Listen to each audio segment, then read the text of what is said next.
You're listening to Mad Sound Radio. And now, here's your host, Charlie John. Hey everyone, welcome to Mad Sound Radio, the show where we talk with musicians about what goes into their craft, the stories behind the songs, and much, much more. I'm your host, musician, and music nerd Charlie John. Today's guest is singer, songwriter, and loop pedal artist slash magician. No, not really. He's not a real magician, just a magician with the loop pedal. From Australia himself, but coming to us from Nashville, Tennessee, Mr. Carl Wockner. Don't have to be cowboy to like country, or broke to buy box wine. Don't have to be big and rich to like Gucci. You got me walking all over the line, yeah. Double denim famous, bodacious. No, it don't work like that. You don't have to be the cowboy to like boots and hats and boots and hats. What's up, man? How are you? Yo, I'm good. How you doing, Carl? It's crazy. Smashing a coffee. Yeah, absolutely. This is our first time meeting. I literally messaged you like 2 days ago just because I found some of your videos on looping. I've done the one-man band thing. It is so impressive and so refreshing to see you out there doing your thing, man, because you're killing it. I love seeing all your stuff. Thanks, brother. Yeah. I'm just grinding like everybody else, I guess. I know, right? So thank you for doing this again. It was a quick turnaround. I appreciate you being on, but so let's start with you're from Australia, correct?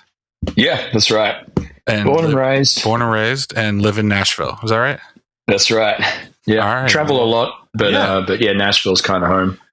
Nashville's your home base, yeah. All right. Well, how did that start? Like, when did you start music, and when did you take it to Nashville? So I was kind of a guy in a high school band, like probably every second bro, whatever. Sure, yeah. Yeah, and then I think we just like me and a few buddies, like when I was probably must have been like 14, I think. Yeah, we were all guitarists, or somebody played bass or whatever, and we would just play Wonderwall like every lunchtime, and just sort of jam out. Damn. And in Australia it's hot, so in school sometimes it was just nice finding some kind of a teacher's air-conditioned office who was like a music teacher or something, and they let us use the space, so we would just kind of jam out. But anyway, so we were just in and out of I was in and out of like high school bands and stuff for a while, and then super short version of the story, I finished school. I was in we started playing some shows, just me and a couple of different bands, just for like somebody's birthday party for the band made $70 or whatever. Yeah. And then I went on to college, to university, and I got a Bachelor of Teaching. And through that, that was just, that wasn't music teaching. That was just, elementary, like primary school kind of deal. Yeah. Yeah. And, but during that, I was playing a lot of shows. And so I paid off my student debt. And pretty much by the end of, I finished the course, finished my degree. And at the end of it, it was kind of I had two choices. I could either follow through with my degree that I'd studied for and got the bachelor for, or I could be a musician. And at the time, over the few years of me studying, I'd developed a fan base and was playing a lot of dive bars and pubs and clubs and whatever. And so it was a bit of a no-brainer. 20 years old, pretty ready to just I'll take music instead of teaching for sure. So did that, and then I was in and out of various bands and stuff, mostly just covers music for the first few years. Started writing my own stuff, moved around a little in Australia, and then kind of fast forward to 2011.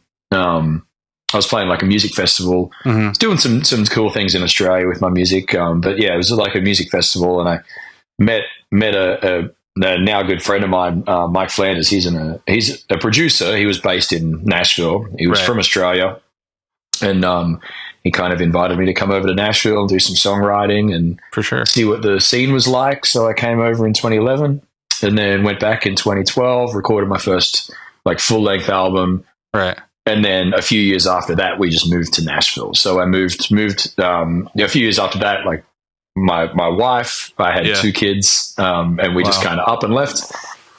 And I've just kind of been chasing the just grinding tunes. Yeah, ever I can since. see that. Yeah, man. I was checking out your website and you're grinding like crazy. It's and has it been recently a lot with the social media? Like, I see you've been doing that a lot more lately, like setting up a tripod at your gigs and whatnot, and all that. Yeah, I was having this conversation with somebody the other day, like another musician who's been around a while. Yeah, and like I'm 37. Like I'm 37, and my brain is like 20. Like I feel like I'm like I'm not a man. Like I'm a kid. No, you know, like I feel like that, and I know a lot of people can relate. Yeah. But I was talking to a buddy of mine, and so it's interesting. Like somebody asked me how long I've been in music, you know, and it's over 20 years, really. Like it's 20 years that I've been playing gigs. Sure. So that feels like that's a long time. Like for somebody who feels like I do in my head, like not as a grown up, really. Right. For me to say, oh, I've been doing this 20 years is like a holy crap moment. Like, but we're chatting and like everybody will talk about how the industry is change, or it's all different. But I feel like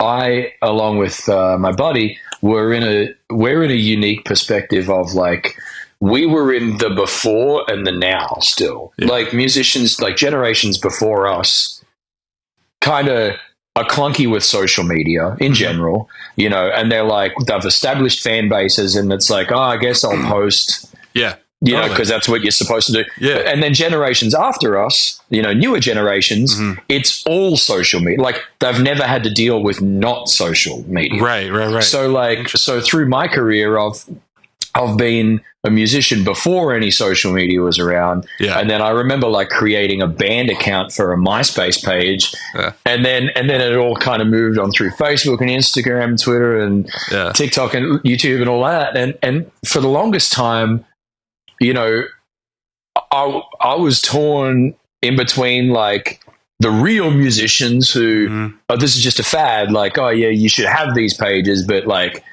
I don't spend all the time on, you know, I'll like post once a week or whatever it is. To then, it's hard to really change that mindset to be like, well, you got to accept that like even in the last 2 years, the industry has changed more than it has in the last 20, you know, so it is hard. All that to say, like, we're kind of right in the middle of that. And I've just, lately, I've just reserved to the fact that it's like, I either need to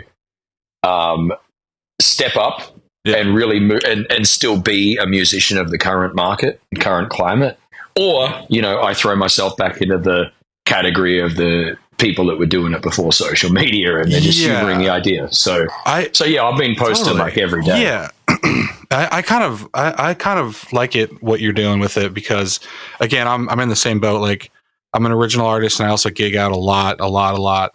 And I've been doing this about 15 years as well. So like now it's like you see people online telling you got to post 3-4 times a week. You got to do this and this and this. Like I'm just going to gig. And then like social media is just an afterthought kind of. Yeah. Like I'll take video of that.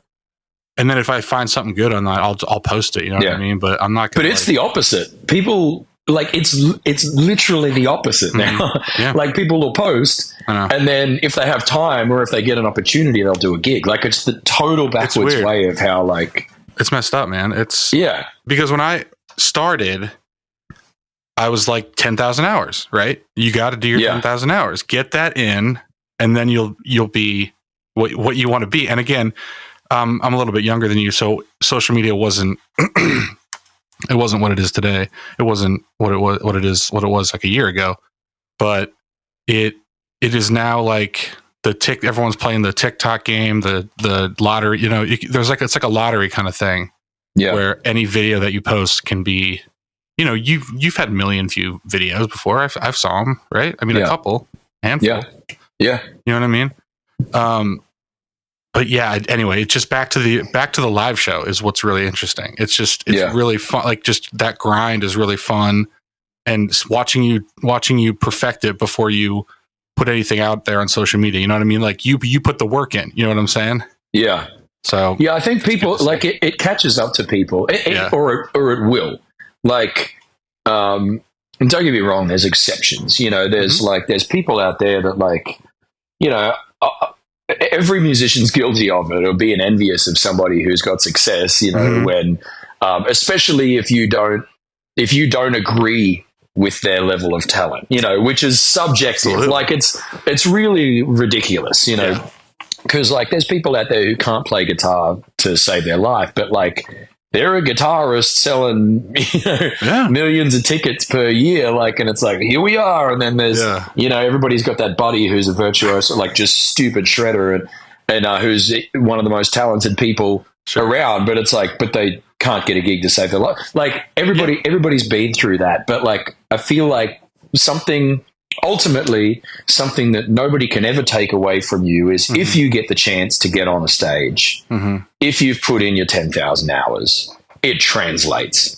Like, so that's kind of like, what's the quote for luck? Luck is where opportunity and preparation meet. So like everybody's looking to opportunity, right? To make that like TikTok lottery, which is great because for everybody who does make it, there's a lot of people who don't. But then if you really put the time in, there's a chance, and if it's quality, you'll end up getting there, even if it's a slow burn. But if you're not prepared, once that hits, then it all falls away real quick. It's interesting. My parents are musicians. They taught me everything they know. They run their own audio company right now. It's like we talk every day about longevity in music and how are we going to be listening to like Chicago and Earth, Wind & Fire, James Taylor, all those bands that are classic rock now. Are we going to have that in 20, 30 years? Are we going to be looking back on classic music that is made today as like, it's just like longevity in music is an interesting thing now with the social media wheel. I don't think we will.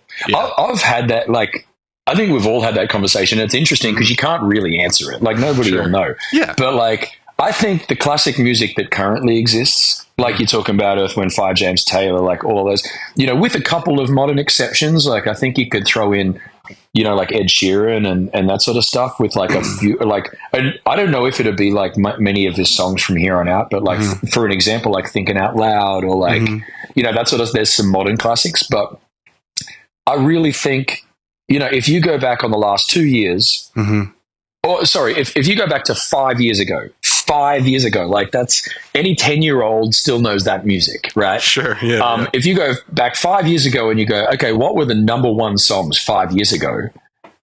You wouldn't be able to pick it off the top. But if somebody's like, oh yeah, it was I don't know, it was that Dua Lipa song. It's like, oh yeah, like right. It is that. That's right. It's like, it's funny how quickly, like everybody still knows Dua Lipa, but I feel like the classic songs are only a span of like a short amount of time. And the only reason we're thinking of Dua Lipa is like, I don't know why I brought her up as an example, but because she's still current now. She's constantly, she's constantly putting stuff out, as are so many other artists. And like, but if she stopped 3 years ago, then it'd be like, well, whatever happened? Like nobody asked that question, unless you really look back. Whereas like, if you look at like James Taylor and, Creedence Clearwater and like all of those like classic, like 70s, 80s, Michael Jackson, like all of that, their legacy, I feel like has to keep moving on because it's going to become more and more hipster to reference those early like artists. And so they're evergreen. And I think they're like frozen in this like cryogenic chamber. But and wouldn't you say history. like Taylor Swift is like that? Yeah. So I think Taylor's very much a modern classic. Like there's probably a couple of exceptions that are always going to be outliers in this rule. Like Ed Sheeran. That's right. Yeah, they're not even in the running. They're just on their own. Sitting out there. I was talking to my mom this morning and I was like, I looked at this guy Carl Wockner, and I'm like, man, just think of I look at you as a more professional, well-rounded Ed Sheeran, I think, honestly, and you can take that. It's totally, I'm going to make this uncomfortable as giving you a thanks, man. I mean, that's no, a killer totally. He's been around. He's in my lane as far as genre goes too. And it's interesting that whole thing. It's subjective, just like you said, for sure. But who'd you grow up on, like as far as artists and bands and all that? So I'm like a real mixed bag. I feel like a lot of musicians that I really respect also are, and so I'm like, I kind of like that I'm a mixed bag. Yeah, it's great. But yeah, so my dad had a real like instrumental kind of flair. He wanted to, like, his sisters were really into pop music and stuff, and so he had a record player, and like he'd always buy the stuff that was like people weren't listening to. All these like hot buttered, like all these weird like instrumental like synth sounds and whatever. And then mum kind of liked country music and Dolly Parton and like stuff that was popular at the time, and Cyndi Lauper, like just a lot of it. So I've kind of got a bit of a blend of like classic rock, James Taylor, like that sort of stuff mixed with like instrumental stuff. But then, through like my musical journey, like I fell in love with like George Benson and his kind of style, and the real like kind of real. I don't know exactly where this came from. Maybe it was like another life or whatever people believe in, but like I I gravitate very heavily to like R&B, anything with a pocket, like a proper pocket, And but I still love country music, and I love lyrics. Yeah. I think ultimately this is something that I've tried to translate into my own stuff, is like lyrics for like country songs or like, because they're very, and I don't mean like tractor, truck, dog, like, sure. I mean like hard, like dig deep kind of lyrics. Like I love something that just smacks you. Chris Stapleton, Steel Drivers, even Brad Paisley, like he's got some heavy hitting lyrics. Yeah. But if you translate those style of lyrics into something that's got a beat, because something that doesn't translate is like when you play all of those lyrical songs that I'm really into, everybody's rushing the beat and it just sucks the groove way out of it. Right. It's really frustrating to listen to. Really funny when somebody like rushes the beat. It's just a pet hate. But like, but then you bring in like Erykah Badu and D'Angelo and like Lauryn Hill and like, like 90s pop R&B, Backstreet Boys and like all that stuff. As I was coming up, like listen to them, like that's like it translates Blackstreet, like dude. It just, there's something about that stuff that was very like melodic and it has really nice phrasing, and their lyrics were clever, and it was like carefully placed, and rhyme schemes were like really cool. So I guess it's just a big mixed bag of all of that stuff. That's amazing, because that's the best stuff. You know what I'm saying? Like, and that's what I think, and it comes through in your performances, like because you are taking requests all the time, or at least it looks like all the time. I don't know about your set, but you know a lot of that stuff. It's all in your head. There's over the years of playing like a lot of, like, now I do a lot more original shows.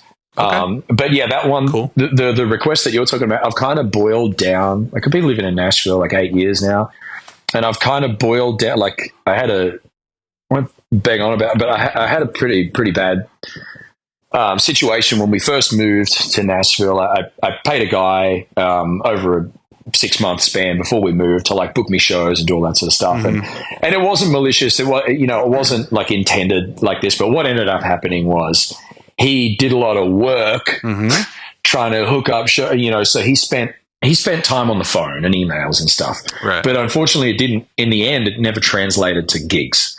Okay. It translated to a lot of potential gigs that were never ended up confirmed. And so I'd blown like $11,000 or $10,000 or whatever on this. And then we moved to the States, and it all kind of came to a head. It was just, in hindsight, it was obvious, but it was too close for anybody to really see anything. But anyway, all that to say, when we landed, it was like, oh man, I've got a family here. We've got no money. We're juggling credit cards. I was supposed to have all these shows lined up, but nothing. So I just hustled my ass off downtown Nashville and just went in and played free gigs in time slots that weren't allocated in between bands and stuff. And all I had to do was a few. and I'm confident in my ability to pull a crowd and put on a show and stuff. So venues would they'd soon put me into those spots, and then it was just a matter of like culling shows that weren't worth the buck, to make room for the shows that were blowing up my phone opportunities and stuff. And then just over the time, I've kind of culled that back down to play more original shows now. But all that to get to the point of what you're talking about is taking requests and stuff. There's one gig that I still do in Nashville that's like, I've got a really good relationship with the venue. They're just really cool. They want me to play what I want to play. They're happy for me to record. They're happy for me to like, if I get this is going to sound bad, like a real gig, like, they're happy for me to like, sub out my spot and all that sort of stuff. And then they work around my schedule with a few weeks in advance. So like, but yeah, it's called Assembly Food Hall. It's this big like food hall in Nashville, if anybody's ever been there or maybe seen my videos. But I just like going back to talking about bulk content. I just got to a point of just getting my old iPhone 12, my spare iPhone, and throw it on the side of the stage and throw a wedge at it so the audio sounded pretty good. And I mean, sure, I could, I could multi-track and edit and mix and master the audio and all of that, but this is also at an age that people don't want perfection. Like they want it like more handheld, and so it just made sense and it was easier. So I just stick it on the side of the stage, and I made this kind of gig up that's different to every other gig that I play. That's just like, it's just a jam gig. I'm just messing around. I'm trying new songs. I'm screwing up solos, trying to get better. And then people are requesting, like, it's a tip based show, but like people will shoot me a Venmo request for $30 or whatever and ask for these two songs. And I'll just, I have to mash them, provided I know the songs. That's cool. Or vaguely know the songs. I'll mash them together live on stage. And that's what I'm trying to capture on my phone. And, any of those kind of mashups, I'll just grab them and post them on TikTok and Insta and Facebook, YouTube. How long is the gig? It varies, but it's usually like 3 hours or so. So yeah, I've done the like 9 hours of playing a day kind of stuff. Like that's there was like a few times, like everybody's done, well, not everybody, but if you've done it, in fact, most musicians haven't. I don't know why I said that. So many musicians in Nashville are like work horses. Oh, dude. Yeah. Like, hell yeah. Like, I'm sure you're aware of it, but I don't know if people really know. Like, there was a time that I was doing 40 shows a month. I did 350 something a year. There was like, and there's doubles there's like 11 shows a week. Like, so it's like, it's a lot. Yeah, it's every day.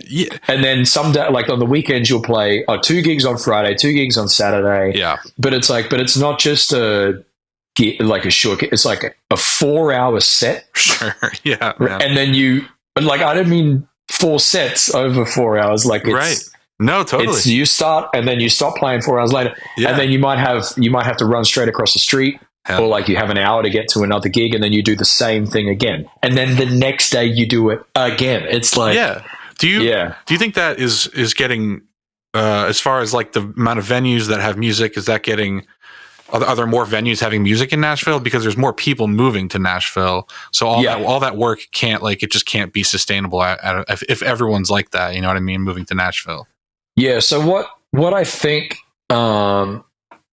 I'm not as touched because I'm not playing like I used to play like everywhere downtown, but now I'm just kind of at the one spot in the last couple of years. But generally, what's happening is Nashville's like expanding like crazy, and they're doing a great. I got to be honest, like they're doing a killer job for it. Like they're expanding well. They're not freaking out, free falling. Like that's great. They're doing really well, but because of Nashville.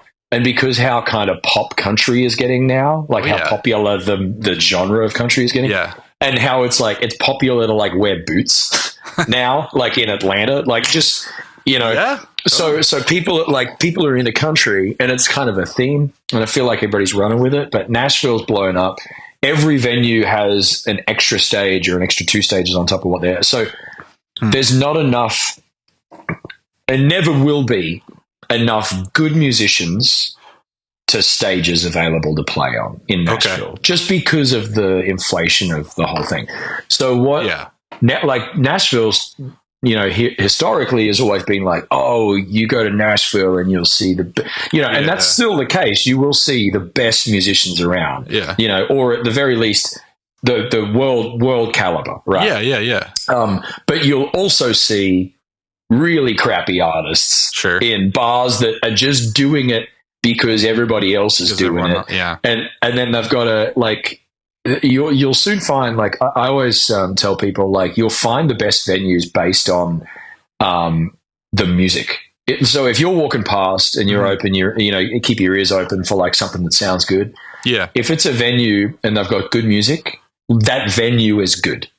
Like, if the music isn't good, it won't translate, because how it works in Nashville is everything's basically tip based. Right. So you'll get $50 or $100 or whatever to play at that venue. But then if you're good, you'll make $800 or $1,000 in tips. Yeah. So it's like, so it's irrelevant what the venues pay, but so it's all about how much money you make in tips. Right. So if you think about it, like, if there's a good venue that's always got, that's renowned for having good music, right?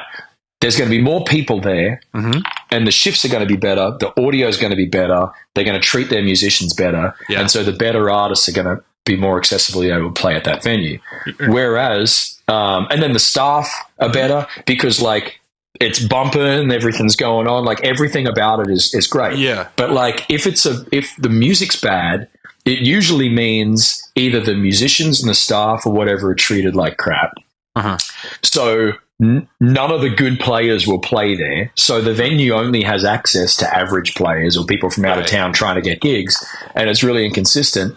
And because the music's not good, people aren't going in, which is spiraling kind of down. So you don't make any money from tips because the place isn't busy, etc. So my telltale thing is, like, whenever I say somebody go to Nashville, just keep your ears open, and just like, if you don't, and this is the best thing, is you could walk straight for like, you could go in every single venue for like 48 hours straight, and you'll still never hear every stage. Yeah. Like, so just skip it. Like, if you don't like the music or you don't like the vibe, just keep walking, like, go to another place, because there's so many venues out there that do deserve your business, and do deserve some ears and musicians, listening to quality entertainment. So anyway, I feel like I figured it out based on that. That's great. Yeah. Do you think it is maybe as necessary as it used to be, or to be in Nashville, to be around Nashville, if you're a musician, to be like, if you don't live in Nashville, to go play there a couple times a month or whatever? Like, do you feel that's necessary as a musician, just to make contacts, rub elbows with people? I don't know. Yeah, I think so. And you could insert any other city into that instead of Nashville too. I feel like one of the best things you can do as an artist is not be doing the same shows all the time. If you can really change up your setting as much as you can, like, don't get me wrong, if it's, if you're full-time music, you kind of got to look after yourself to make it sustainable. So if it's not affordable, then obviously that becomes difficult. But yeah, if you can, like, if you have the ability to get to Nashville and try and play, like, it really sifts out if you'll float or not, because people won't tip if you're not good. People will tip if you are good. And then also, you could be amazing, but if you don't have good crowd banter and back and forth and like a stage presence and like a performance, then you'll also drown. So that's one of the things that you've got down, it looks like. How long did that take? Is that just part of your personality? I mean, how much of a priority are you making it throughout the gig to make it like a show? I feel like everybody just boils that down in their own kind of way. So I learned pretty early on that that's an important part. Mostly I learned that through artists that I don't rate their musicality, but who put on amazing shows. Like, everybody's been to a show that you're like, yeah, I mean, they weren't okay. The band was great. Yeah. The artist wasn't that great. But you know what? They were doing flips and it was incredible, and they were dancing and I had the time of my life. Like, like, think about even people who are amazing. Like, you were talking about Taylor Swift. Like, I'm a big fan of Taylor. She can sing, can play. Like, she's a valid musician, not just an artist. But like, you could even remove Taylor from her own show, and it would still be impressive. Yeah. Like the lighting and the choreography and the band and like everything is still like worth going. Yeah, for sure. You know, so like it's I feel like it's every bit about the performance as much as it is, you know, if you've got the ability to like to really hold your own as a musician as well. Yeah. As a this is going to be kind of a nerdy question, but you know, as far as backing tracks, okay, you don't use any, obviously. People do.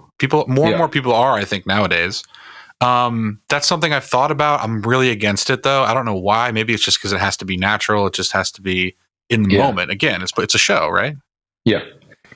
Yeah. I understand all the sides to this, I think, pretty good, because I'm on the same opinion as you. Yeah. Like at my core. Like, sure. I think music is real and raw, and it should be, right? But I also, I've been in the situation, like I've played in bands and, you know, and the cutthroat business of needing to nail the gig is very here. Like, you know, especially if you're a band, like people in a crowd, they've got, for lack of a better, like dumb ears, you know, like people don't know what's actually being played or what's not being played or whatever. Right. And also there's pressure on like ticket sales. So like bands that were, you know, back in the day, like 12-piece bands, like it's not logistically feasible to be able to tour with 12 people. Like, especially when we're talking about putting on a show, like if you're going to pay, I don't know, $50, let's just say $50 for a ticket to see a band play, like a 12-piece band. Like for that 12-piece band, for that $50 ticket, you've got a very basic lighting rig. Sure. You've got a front of house guy, you've got a lighting guy, maybe a side of house tech.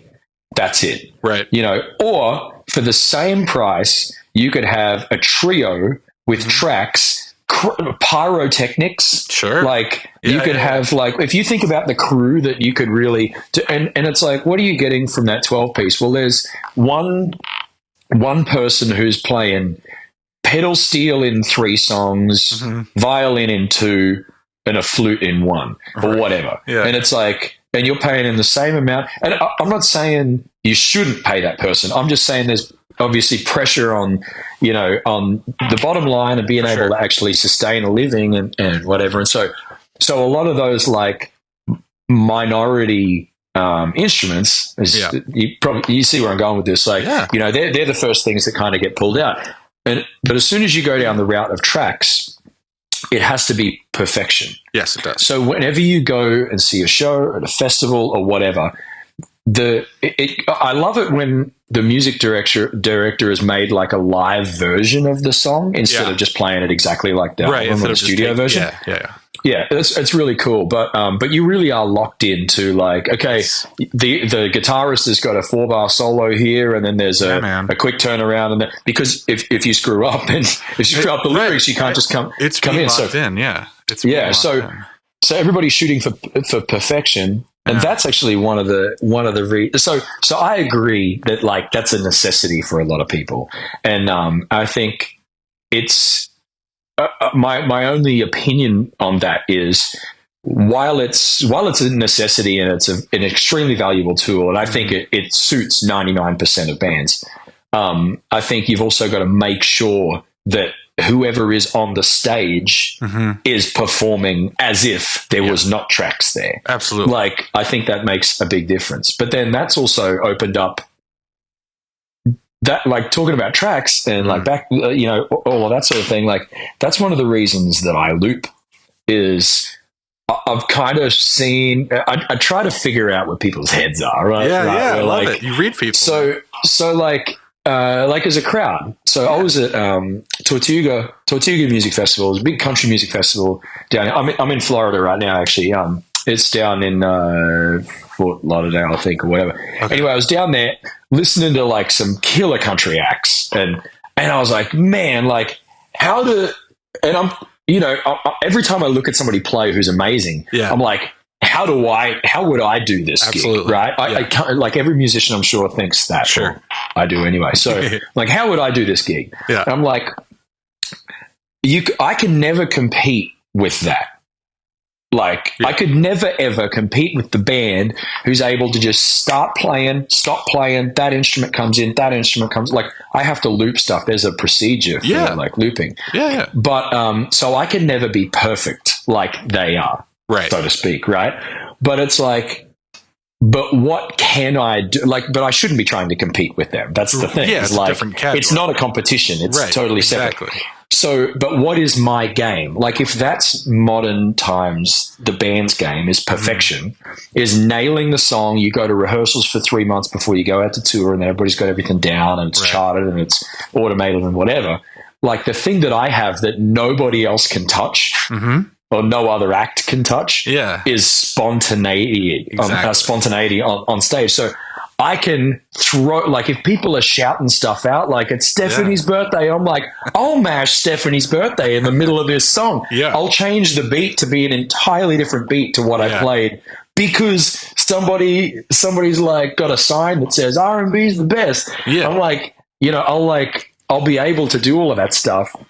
And I think in a day and age that, like, we're used to seeing everything through an Instagram filter, like, people respond now more than ever to, like, something that clearly is raw, or that isn't auto-tuned, or isn't perfect, or you might mess that up, or you might drop your guitar, or like it's out of tune and you're like, oh, it's out of tune. Like, people love that stuff. You know? So I'm trying to lean into that a little more. And absolutely. It's the thing about locking it up with backing tracks is I need it to be freeform. You need to be able to turn a 3-minute track into like an 8-minute jam. You know what I mean? Like, if you're reading a crowd and you play whatever, it's also like, you know, if you've done 5-6 hour gigs, you know, it's a good waste of time. You know what I mean? It's like a good, it's a good 10 minute waste of time, not waste of time, but it's a different thing. But that's really interesting, because the thing with the band that is so locked in,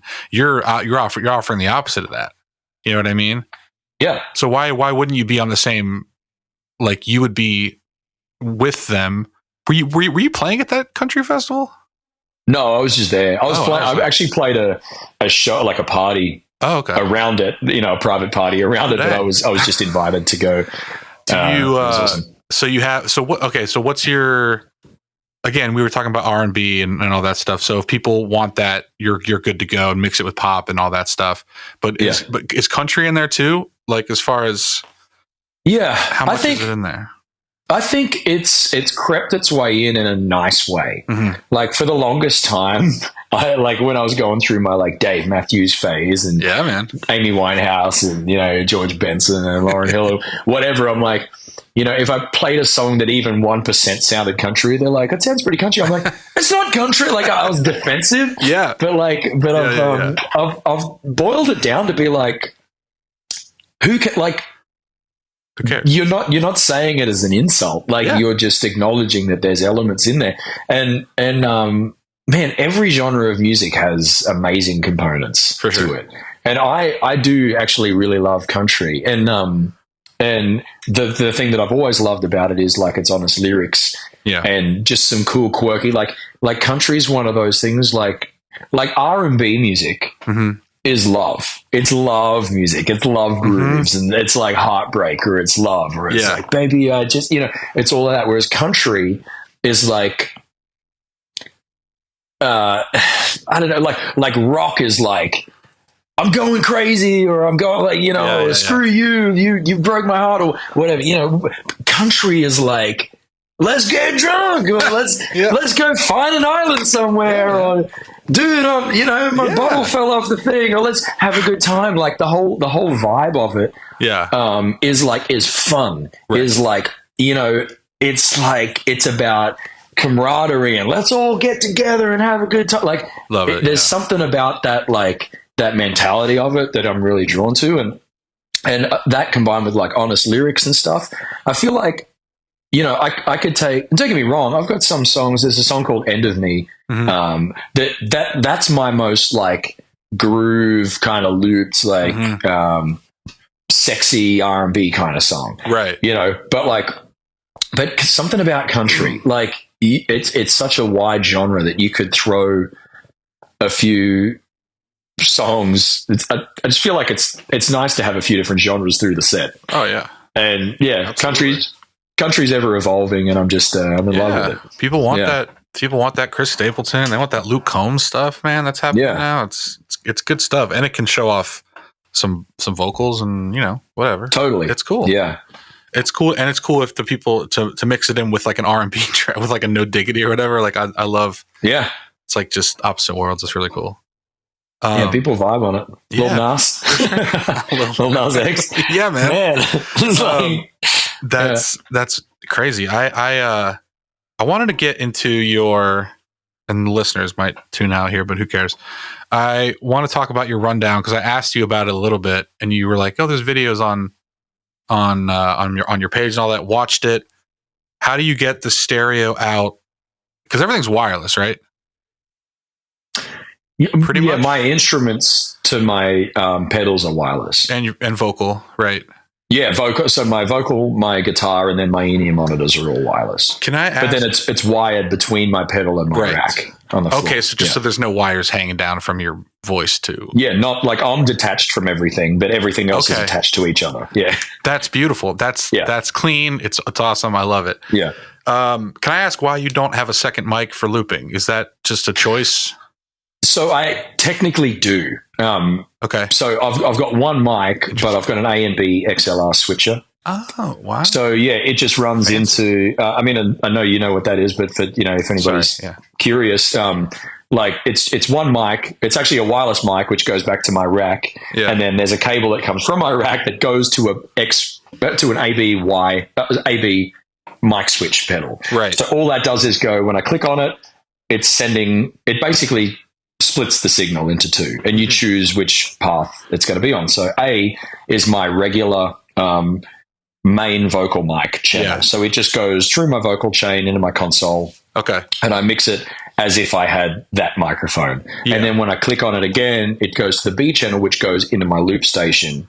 Oh, wow. So, and it actually serves two purposes. Not only is it great just to have one microphone, and it's a wired microphone. A wireless microphone, so I can grab that and run around with it. But it acts as a mute switch when I'm not using it to loop. Okay. So when I did used to have two microphones. Yeah. And so they were doing exactly what I'm already doing. One was just running as my main vocal microphone. My second one was running in through my looper. But what I would have to do is when I'm not using that loop mic, I have to have a mute switch engaged so that it wasn't just because otherwise whenever I hit the record button on my loop station, it's picking up any instrument that is plugged into it and anything that does. So obviously the guitar's great, but like if the mic's sitting there just picking up all the noise around it on the stage, it just becomes muddy and whatever. So interesting. So anytime, you have to have, like, unless you're playing in tiny venues or whatever, you have to have a mute switch to disable that mic. So having the AB switch basically just switches back to my main vocal channel, so it essentially mutes. It is at the same level as far as gain? Totally different levels. Okay. Yeah, because that was one of the biggest things, and also the EQ has to be different. So when I had two mics, I had two different mics. I had just a Beta 58 for my main vocal, or an AKG D7 or a KSM8. I had a few different ones, and then my second one was either just a 57 or a Beta 50.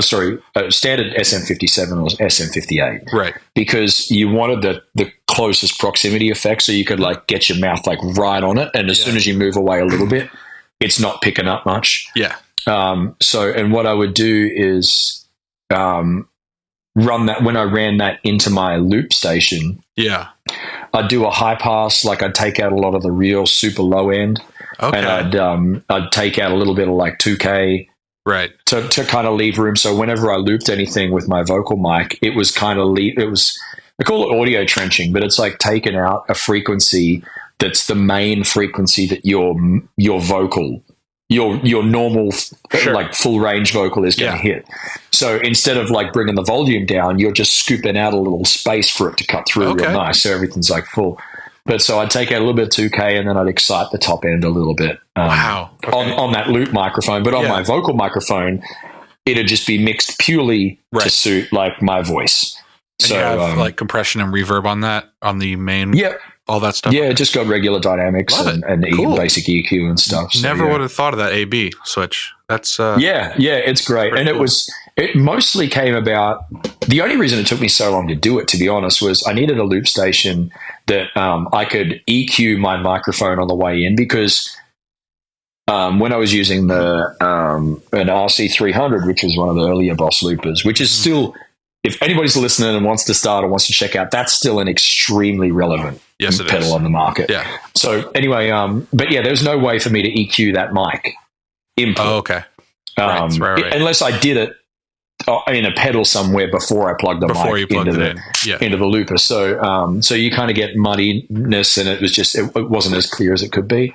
But I always wanted the second mic, like over here, because back up real quick. Like I used to have two mics next to each other when I first started looping. Yeah, and it wasn't obvious enough that I was looping. Yes, okay. Was the reason that I made the second mic like over here. Hey, guys! Yeah. Like I even draped a red scarf over the like mic stand, because there was one gig that stood out. I was like looping, and I was a guy that would like I would loop everything real fast, as in like set it up real quick. Right. Like track it real fast and get into the song kind of thing. And there was a guy, like a musician, like a guitarist, come up at a gig after seeing me play for 3 hours. This is like 15 years ago or whatever. And he's like, hey man, what software are you using? Like, and I'm like, what? And he's like, yeah, for your tracks, like your backing tracks. Like, what do you, I haven't seen it. Have you got a computer somewhere? Wow. And I'm like, I haven't got like, what are you talking? Like, I'm looping. Like, I thought it was obvious. Right. But it wasn't. So that's why I separated the mics. And for the longest time, I needed that second mic. So like, I'd put my guitar down and like made a big point of like, hey, I'm beatboxing now, everybody. Yeah. Like, so I did that, but now it's kind of my mannerisms are a little more evolved, and so I can do that. I don't have to like make a big scene of grabbing the second mic. Like I can use my vocal mic, my wireless mic, and make it happen as well. When you were like quickly trying to get into the song, when you were first starting, was that just because you thought it would bore people to like watch you build up a loop or something like that? Because that seems like a very there you go. Well, then there it basically is. It bored me. Like it didn't bore me. I thought it was like a get to the point kind of thing. It. Yeah, like totally. Yeah, that's interesting. Yeah, because that's everyone's first thought, right? When you at least when you first start doing it, you're like, people don't want to watch this. But I think again, like we were talking about earlier, it's opened up to more people understanding what's going on when you have a loop pedal on stage. I think there's a fine line too. Like even now, I constantly think about it. There's a fine line of like being very samey, like same process, same like, oh, he's beatboxing again, and this is the third song in a row. Like, so I think if you like, let's say there's two performers. Like, I try to be the second one. The first one is like, oh, I'm not going to make eye contact. I'm just going to get in and do, and beatbox and do the bit and layer that. And the second guy is like, hey guys, let's do this. Oh, let's put and it feels really like cartoon animated kind of thing. Like when I'm trying to draw attention to something that the first person feels like it's like, hurry up and get through because they're bored with this thing. Like I'm trying to draw attention to it so that I'm not letting them get bored. Like I'm saying, hey, we're going to put this bass in. What if we did it? And so I've evolved into like having a few ways of like bringing the audience directly into like, hey, I'm doing this now, instead of leave them try to figure out what I'm doing. Right. Like I'm like, I'm playing the bass. You make them part of the show. Yeah. So the moment that I started doing that, and it's you have to also pick a spot in the show to do that. You can't do that from the first song, because otherwise, like every song is going to be like, oh, we're gonna, we get it, dude.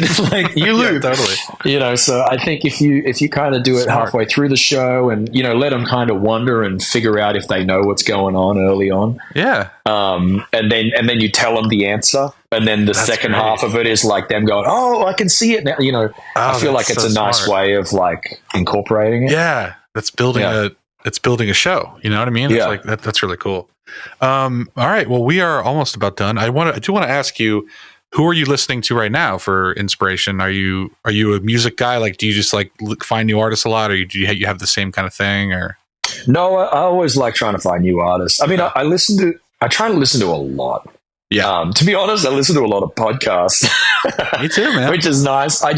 Sometimes I get a little music out, and something that with exception of like if you're having friends over and a few drinks or whatever, playing ping pong, pickleball or something, put some music on. But like if I'm just listening to music, I have trouble tuning out of the music. Like I really want to listen, and like almost like I'm watching TV. Like I want to tune in that much, right?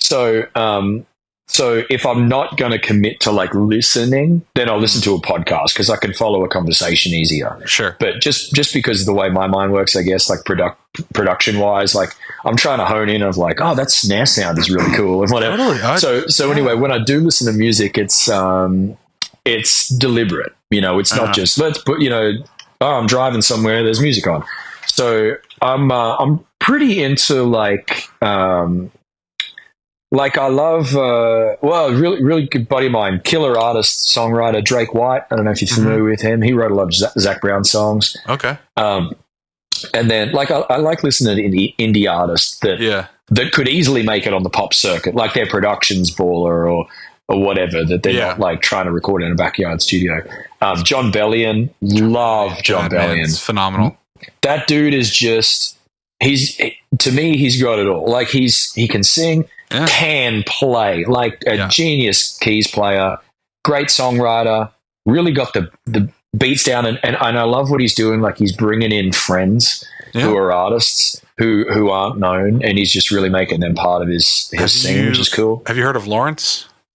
John Bellion's produced their debut record, and so didn't they do Tell Me What You Hate About? Was that them? No, that was him and somebody else. I forget. It was a rapper, but John Bellion anyway. He produces this brother sister R&B band. Oh man, I got to check them out. They're called Lawrence. They're killer. I've heard it before. Like I can't place it. I definitely would have heard some songs, but I need to go re-listen now. Yeah, I'm totally with you. New stuff like that, and like right now I'm on this Eminem kick. I don't know what the deal is. There's nothing wrong with that, man. Like there's something. He was a pioneer, dude. Yeah. Totally. That's crazy. Totally. Even like Tyler Childers and man. Like obviously I'm a Chris Stapleton fan. Like who isn't? Luke Combs. Like I love. You were talking about Luke Combs and stuff and Stapleton before. Like listen to their lyrics, man. Yeah. Like you can like country or you don't or whatever, but you can't deny. Like when a song's written, it's written. It's hard to do. It's pretty sweet. It's hard to do. I mean, it's and I do want to get to this real quick as far as your original stuff. Do you produce it yourself? Is it all like, are you all in that kind of thing? How often are you writing nowadays? You know what I mean? Like, are you writing for yourself a lot more? Yeah. So writing a bit more now. I go through phases based on like when I'm planning on releasing stuff. So I'm planning on dropping a lot more music this year. I've had a little time off of it. Awesome. But so I'm currently writing to put out another EP or album or just at least a bunch of singles. In terms of production, I co-produce it. I've got my producer on most of my songs is Benjamin Flanders, killer artist, really good friend of mine, stupidly talented guy. Yeah. He's more the producer guy.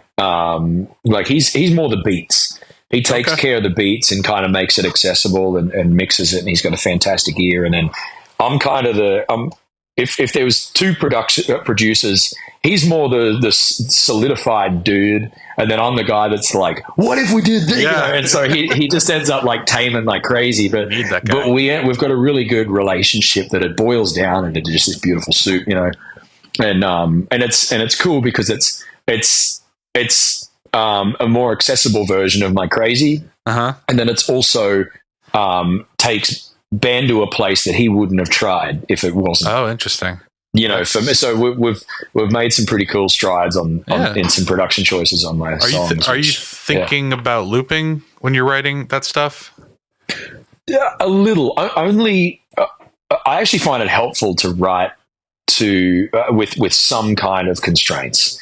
Mm-hmm. So I'll think about like, okay, it's mostly just the chord progression. Right. Like either I'll have either the chorus will be repeatable or the groove will be repeatable. Right. Is the only thing I have to really consider. And that's pretty easy because the way that I write generally is kind of poppy, and then it just becomes country or R&B or folky or singer-songwritery, but it's kind of got a bit of a pop, simple chords. For sure. Try to get creative and cool with the melody. Yeah. But yeah, in terms of like looping, I try to have that. And then since I've got enough original content now that the other constraint is like, what do I need in my set?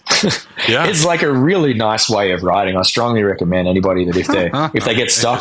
So there's at least half a dozen songs that I've written in the last few years that's like, oh, I need an opener song. Yeah.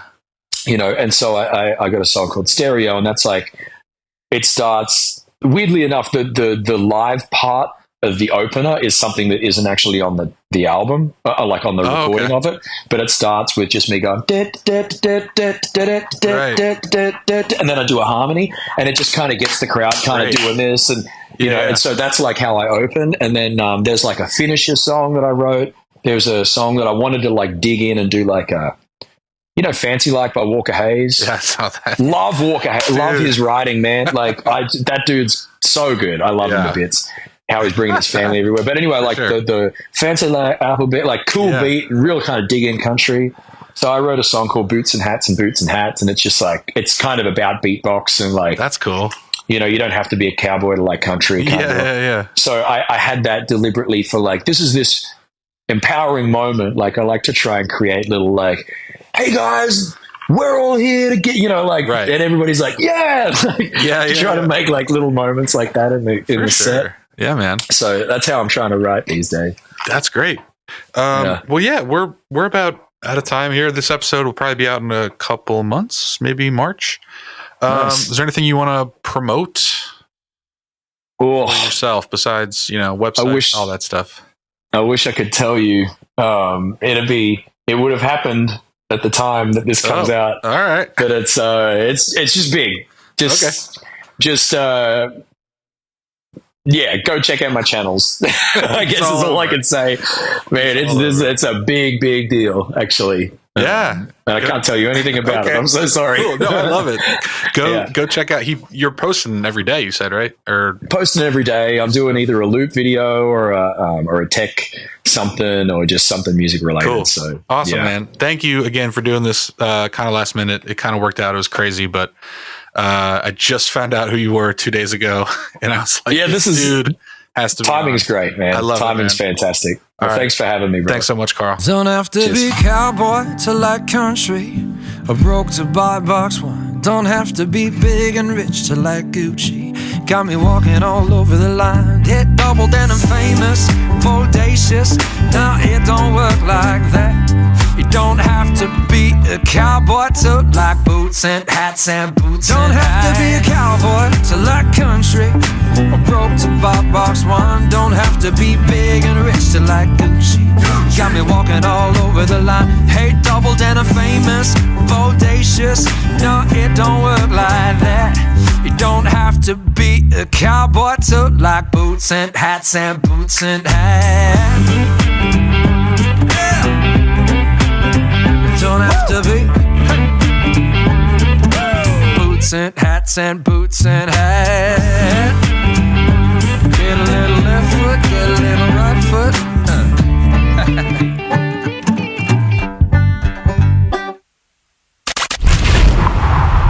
Thanks for listening to Mad Sound Radio.